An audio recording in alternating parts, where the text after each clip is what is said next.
Hello and welcome to the Ask Dr. Ben podcast. I'm your host, Ben Johnson.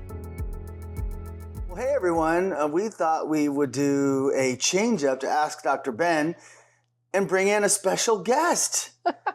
Sweet Renee, we like to think of her as. Renee, what are your credentials? Why are you here today? So I'm here to, of course, bounce off ideas and talk to you about all of these incredible things happening. But just, from a female perspective, I'm an esthetician, I'm a nutritionist, I'm a mother of 5. So I feel like you also have like some other softer degrees. Health coach. Master's in nutritional science. Sourdough bread manufacturer of all time. That's true. Excellent baker, We've been hearing all about that. But we digress. So we're here today to talk about navigating the world of beauty supplements. It is something that I'm really passionate about. I know Renee and I go around the country and around the world. You've been world traveling, teaching on this subject. And what makes it harder than anything else is no one knows everything that we've been able to learn from our experience. And so let me give color to that. So we have this forum, and for over a decade now, we see these cases. They come in, all these estheticians and even other professionals, nurses, some physicians who write in and submit their cases. They submit pictures, they submit supplements, medical information, all this really helpful information, especially the pictures, because we began to see these patterns in that. But as a result of that, we've learned about supplements that are absolute no-no. So we're going to get into that. And we just learned about where the marketing mistakes happen. We take some pride in the fact that Osmosis has been leading in the supplement category in the beauty industry for a long time. They're pioneers. If you we are. We're pioneers. Let's go. Who's they? If it's not us, who's they, Renee? And so we feel like we've seen it all. And I'll just tell you, we could make a lot of different supplements, right? We could make the Me Too supplements. I started to make probiotics before I learned what I'm about to share with you. Multivitamins people have asked for. Sleep supplements. Yeah, why not more magnesium? Yes. And weight loss supplements. And I'll tell you, and we're going to tell you why you don't do that. But what we ended up seeing as a result, a lot of our fellow skincare companies have jumped into the fray, and everybody's got a supplement now, and they're all, as it always becomes, it's like sort of a Me Too sort of situation. And that would all be fine because you would learn yourself, you would take the supplement, you would either see results or not see results, and then you would decide for yourself as a consumer. But the problem is they're now harmful, and people don't know what they don't know. And I was just the other day talking to an MD who advises people on their hormones and their health based on all these labs he gets for them. And he was making his own supplement. And he's like, yeah, I'm making this, it turns out it's like so many others. But he's like, I'm making this ABCD supplement. And I'm like, okay, yeah, that's novel. But I said, well, what type of vitamin A are you using? And he's like, oh, retinol. I'm like, oh, they don't make retinol anymore. Do you mean retinol palmitate? And he's like, yep, retinol palmitate. And I told him, don't do it. Of course, I told him a little too late. He's launching it soon. But I told him don't do it because retinol palmitate is one of those ingredients that will distort your microbiome and cause this redness around your nose that everyone is calling seborrheic dermatitis, and we call H. pylori of the stomach zone because it's changing the microbiome of your stomach. So we thought today that we would share some of the supplements that listen, we don't really have a dog in the fight. Like we don't have a collagen supplement specifically, for example, that we make because we believe it's harmful. But anyway, we're going to share some of this insight, and I'm going to let Renee go first. Renee, is there an ingredient or a supplement category that you have strong feelings about? I think that we get a lot of, emails, inquiries about I would say if I had to target one common question that comes up all the time, and that is collagen peptides, and really retraining society off this concept of scooping in collagen peptides into their smoothies or in just about everything in the hopes that it's going to translate into youthful looking skin. And so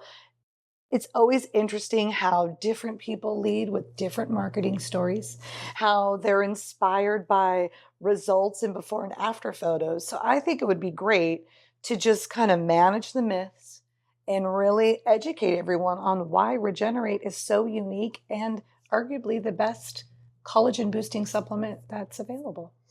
Yeah, we could get to Regenerate. Let me speak to that a little bit because it is an interesting category that's out there in the skincare world today and supplements where they can pick and choose. They can carve some of the, so let's say that they have 30 people taking their supplement. They can craft the data in such a way where they say, oh yeah, 78% said their skin looked younger after they were on this product for 2 months or something. And we think, ooh, 78%, that's a good number. But all of that is so manipulatable.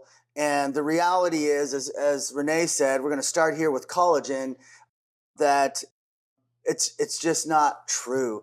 That collagen itself, first of all, when you get collagen from a supplement, it's either hide, which I don't know if you know, but cowhide and human skin, very different creatures, different amino acids, right? And then, or a lot of them are getting from bone or some other collagen source that is not skin. And so the first error in thinking is that collagen is collagen everywhere, and that's just not true. There's different combinations of amino acids. We know for the human skin, proline, lysine, glycine are the main ones. And for that reason, taking some animal collagen, it doesn't help. Plus, number two, second problem, now you're taking a component of an animal that they have to treat to make sure it's not growing weird bugs. Right. So they might radiate it.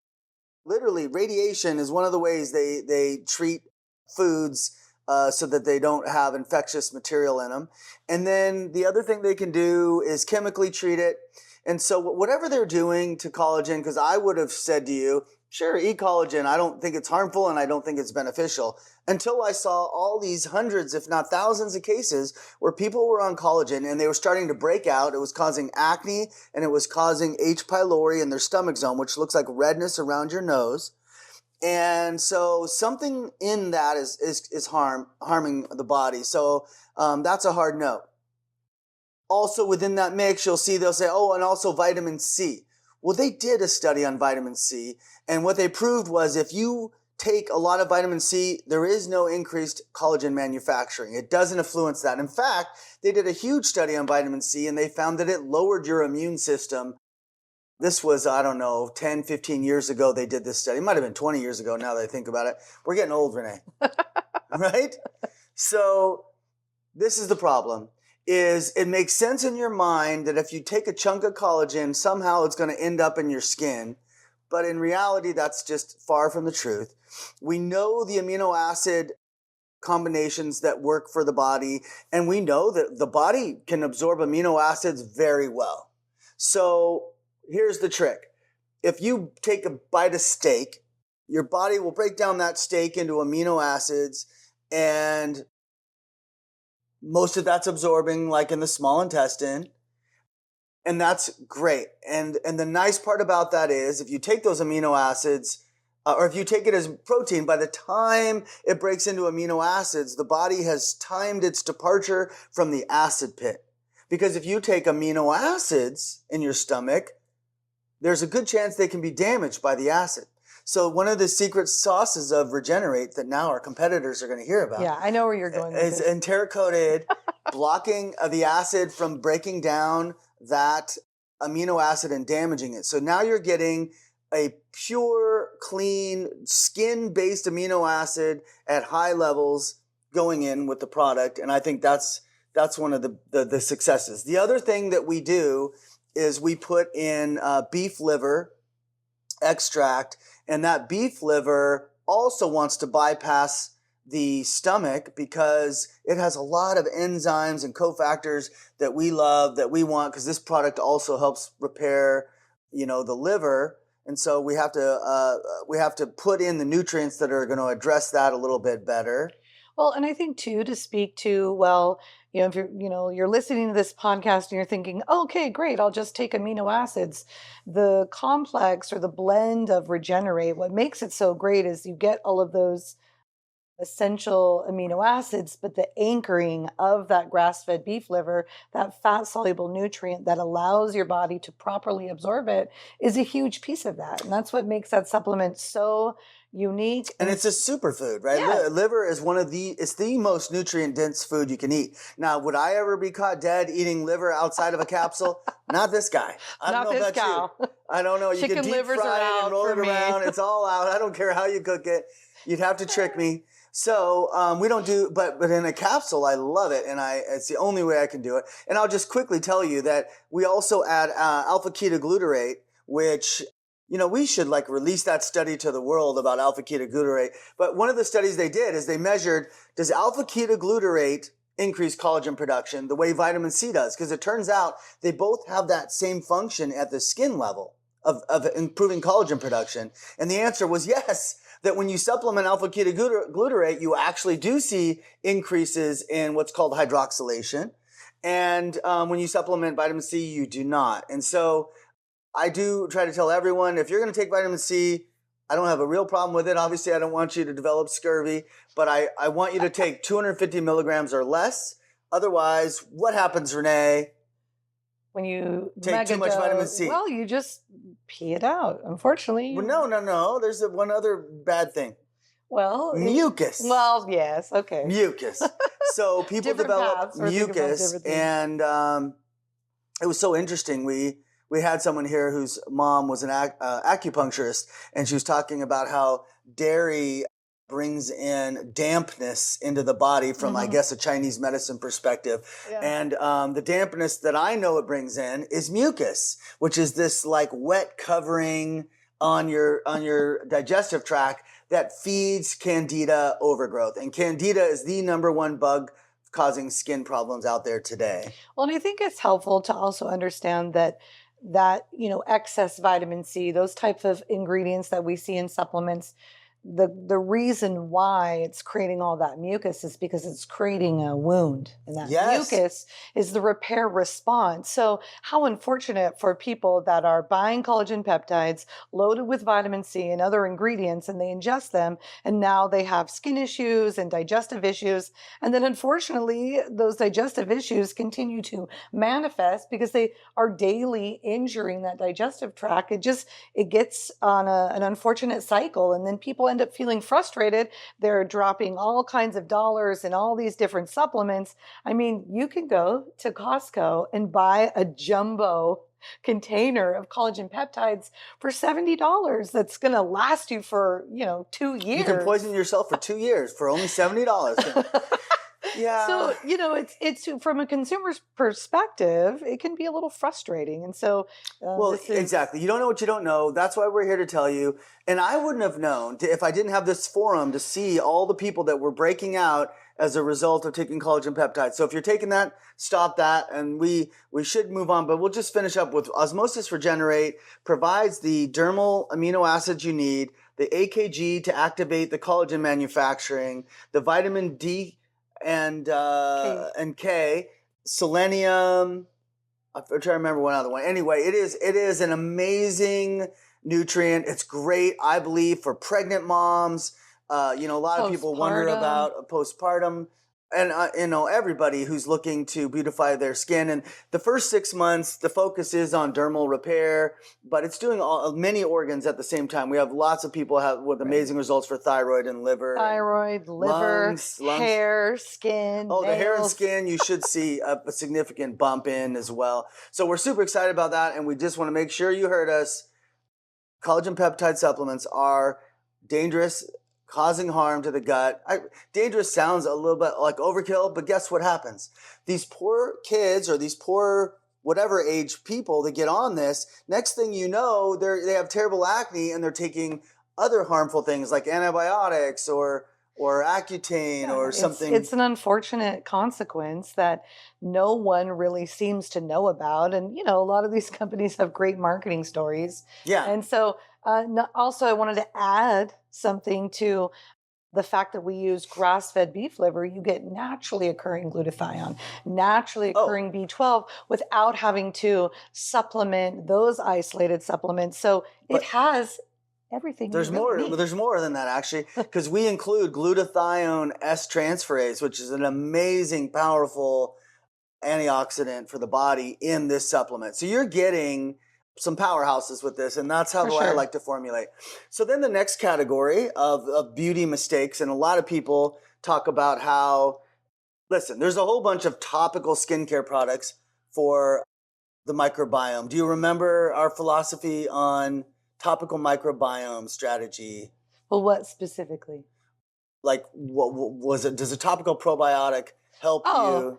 well, no, it's the story is that prebiotic nutrients help to support the microbiome. Right.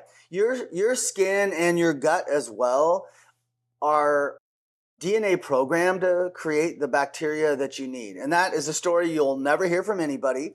You'll hear these crazy stories like, 0 to 2 is when your microbiome is formed, and it's formed by the foods you eat.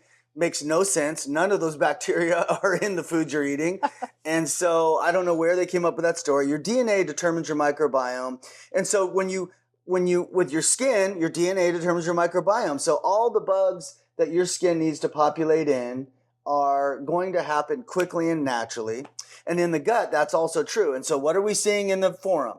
When people take probiotics, they're getting Oh, Candida acne. They're getting acne. They're getting perioral dermatitis, H. pylori. H. And, pylori. and unfortunately, a host of digestive issues, right? Because we can clear your skin and we can help you feel better with supplements and and coaching and everything. But I think sometimes people are a little shy about their digestive disturbances.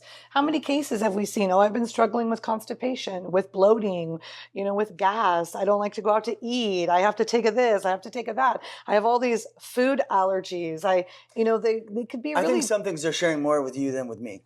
You know what I mean? well, Sometimes that's probably these true. estheticians don't come up and go, I have really bad gas. But no, I Well, think no, they're not gonna. no, they're not going to tell me, but they'll tell Renee, which is so nice.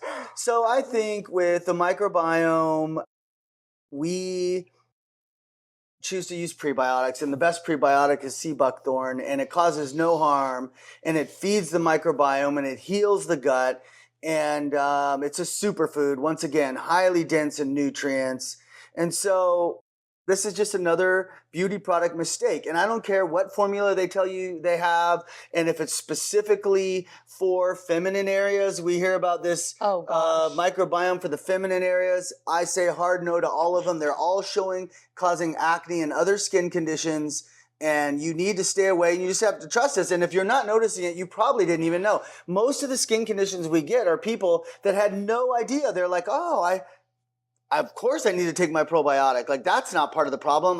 Maybe I'm not taking enough of them. And so they're finding out very quickly that their skin is falling apart. And so I just caution you to use those. And that also reminds me of one other category, which is the hair and nail supplements, which are Oh, causing the people biotin and the all of those type of B12, supplements. unfortunately. So here's the thing.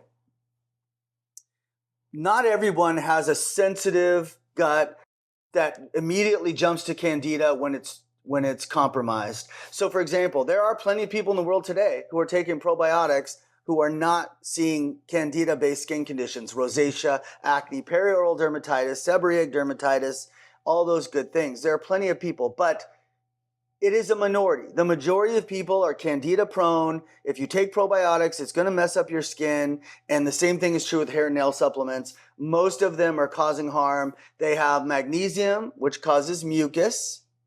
They have B12, which in many people is causing H. pylori. And you might be wondering, because we've said H. pylori a few times, Yeah. people are like, wait a minute, isn't that an infection of the stomach? It is true that it is diagnosed as an infection, but I'm here to tell you no. It's actually an epigenetic shift of your stomach bacteria into a different form, and we call that form H. pylori. Most infections you have, so for example, if your child has a strep throat reaction, he had strep most of his life, the strep just changed to a different form of itself to become an infection. Once you treat it, it goes back to being strep, just not the angry version. So the same thing is true about Candida. The same thing is true about the bacteria in the stomach. And so these hair and nail supplements, I get everyone to stop. You want hair and nail supplements? Regenerate. Exactly. I was just waiting for you to say it. I didn't know how long to pause. Come on. Let's just think if there's any other supplement. I think too with the hair, skin, and nails, it's really easy to fall into the trap of a good marketing story. You've got this cute little gummy with this fruity little bottle and all of these false promises. And, to kind of speak to those feminine supplements that we're talking about, they really pull on people's emotions. Do you want to be bedroom ready? Do you want to love your intimate skin health again? And I feel like, these marketing stories are playing off female emotions, trying to get them to, invest in these type of supplements.